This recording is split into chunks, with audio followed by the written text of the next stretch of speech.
বিতৰ্কত চেলিব্ৰিটি লিখক ছলমান ৰুশ্বদি। বিতৰ্কই যেন লগ নেৰি ভাৰতবৰ্ষত জন্মগ্ৰহণ কৰা আন্তঃৰাষ্ট্ৰীয় খ্যাতিসম্পন্ন লিখক ছলমান ৰুশ্বদিৰ।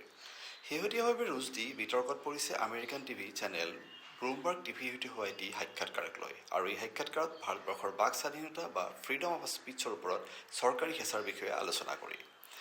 তেখেতৰ উপন্যাস দ্য চেটানিক ভাৰ্চেছ প্ৰকাশৰ পাছৰ পৰা ছলমান ৰুশ্বদিয়ে বহু দশক ধৰি জীৱনৰ বাবে ভাবুকি আৰু বিপদৰ সৈতে সংগ্ৰাম কৰি আহিছে। আনকি এই গ্ৰন্থখন প্ৰকাশৰ পিছতে ইৰাণে তেওঁৰ হত্যাৰ আহ্বান জনাই এটি ফতৱা জাৰি কৰিছিল। আৰু ইয়াৰ প্ৰতিক্ৰিয়া হিচাপে 2022 চনত নিউয়ৰ্কত অনুষ্ঠিত এটা অনুষ্ঠানত এগৰাকী 27 বছৰীয়া ক্ষোভিত মুছলমান যুৱকৰ দ্বাৰা তেখেতক 15 বাৰৰ ছুৰীৰে আক্ৰমণ কৰা হৈছিল। এই আক্ৰমণৰ ফলত ৰুশ্বদিয়ে চিৰদিনৰ বাবে এটি চকু হেৰুৱাবলগীয়া হয়।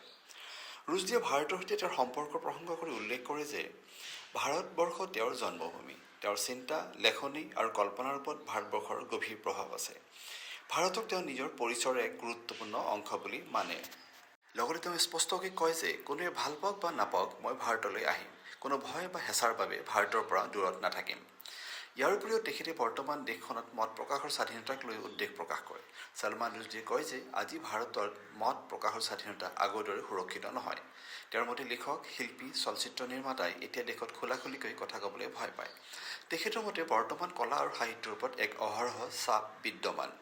ৰুশ্বদিয়ে উল্লেখ কৰে যে আধুনিক ভাৰতত ইতিহাস পুনৰ লিখাৰ চেষ্টা কৰা হৈছে আৰু বুৰঞ্জীত মুছলমানসকলক বেয়া ৰূপত দেখুৱাবলৈ চেষ্টা কৰা হৈছে।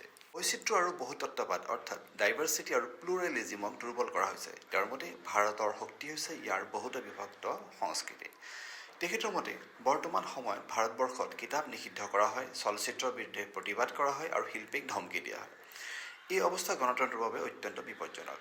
ছলমান ৰুশ্বদিয়ে প্ৰখ্যাত চিত্ৰশিল্পী এম.এফ. হুছেইনৰ কথা উল্লেখ কৰি কয় যে এম.এফ. হুছেইনৰ দৰে এগৰাকী মহান শিল্পীক দেশ এৰিবলৈ বাধ্য কৰাটো লজ্জাজনক আৰু দুখজনক ঘটনা। তেখেতে প্ৰখ্যাত লিখক V.S. নাইপুলে ভাৰতবৰ্ষ সম্পৰ্কে কৰা মন্তব্য ইণ্ডিয়া এ অউণ্ডেড চিভিলাইজেশ্যন প্ৰসংগও টানি আনে। আনহাতে ধৰ্মীয় উগ্ৰবাদক তীব্ৰ সমালোচনা কৰি তেখেতে মন্তব্য দিয়ে যে যিকোনো ধৰ্মত উগ্ৰবাদ বিপজ্জনক। ই সমাজ, সাহিত্য আৰু চিন্তাধাৰাৰ বেয়া প্ৰভাৱ পেলায়।